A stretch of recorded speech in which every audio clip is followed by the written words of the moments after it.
भाकरी फिरवणं हा शब्द पवारांकडून अनेकदा वापरला जाणारा शब्द. आज पक्षाच्या वर्धापन दिनाचं निमित्त साधत शरद पवारांच्या राष्ट्रवादीचे प्रदेशाध्यक्ष जयंत पाटील यांनी भाकरी फिरवण्याची गरज व्यक्त केली.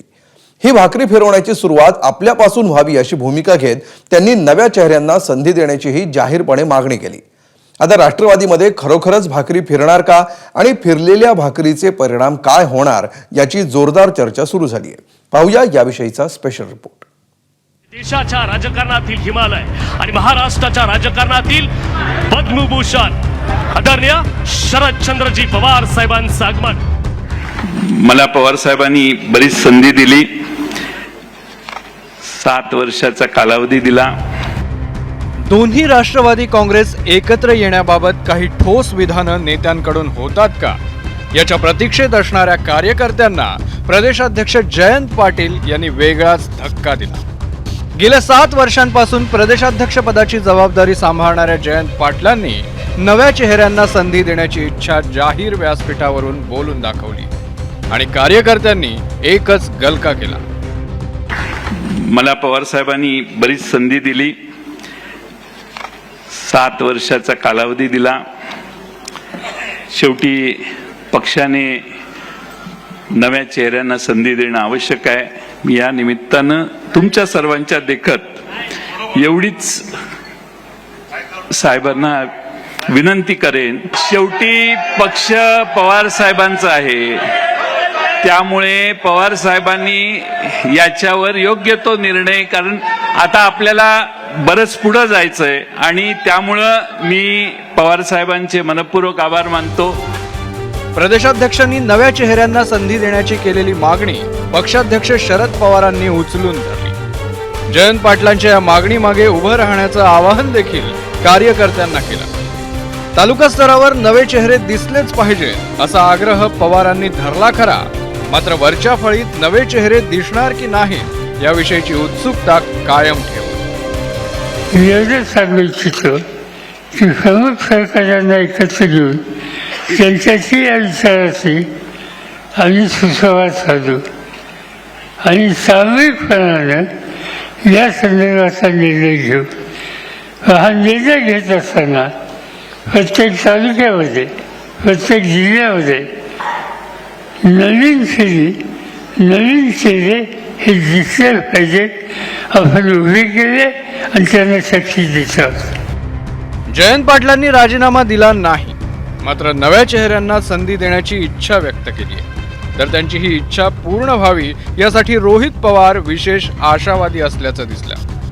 राज्यामध्ये पवार साहेब, जयंत पाटील साहेब एकत्रित बसून सामान्य पदाधिकारी जो कोणी आपल्या बरोबर 15 वर्ष आहे, 10 वर्ष आहे, अशा व्यक्तीला जर इथं जबाबदारी दिली तर एवढे मोठे नेते यांना मार्गदर्शन करत राहतील तर सामान्य कुटुंबातल्या एका व्यक्तीला संधी दिल्यामुळे संदेश सुद्धा चांगला जाऊ शकतो. पण नंतरच्या गोष्टी आहेत, जयंत पाटील साहेब आणि पवार साहेब योग्य निर्णय घेतील असा विश्वास आहे. तर राष्ट्रवादीच्या काही जुन्या जाणत्या नेत्यांना जयंत पाटलांचा चाणाक्षपणा दिसला.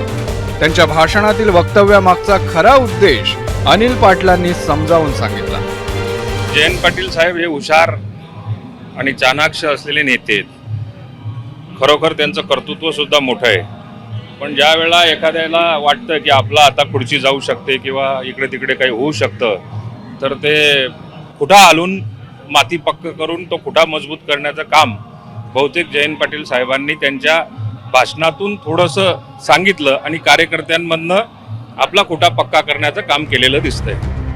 एकीकडे स्वपक्षीयांकडून जयंत पाटील यांना असे टोमणे मारले जात असताना मुख्यमंत्री देवेंद्र फडणवीसांनी देखील त्यांना चिमटा घेतला. परत जयंत पाटलांच्या मनात मला शिरावं लागेल आणि सगळ्या जबाबदाऱ्यातनं मुक्त करा असं ते जे म्हणाले, ते मुक्त करणारे असं माहिती असल्यामुळे म्हणाले की त्यांच्या मनात काही दुसरं आहे, हे सगळं समजून घ्यावं लागेल. या टीकेला पार्श्वभूमी होती दोन्ही राष्ट्रवादी एकत्र येण्याच्या चर्चेची. या सगळ्या क्रिया प्रतिक्रियानंतर जेव्हा माध्यमांनी जयंत पाटलांना त्यांच्या भूमिकेबाबत विचारलं तेव्हा चेहऱ्यावर मिश्किल भाव आणत त्यांनी योग्य निर्णय होईल अशी अपेक्षा व्यक्त केली. असं आहे की साहेब आमचे सर्वोच्च नेते आहेत साहेब आता त्याच्यावर निर्णय करतील. त्यांनी भाषणात सांगितलं सगळ्यांना एकत्रित बसून चर्चा करू.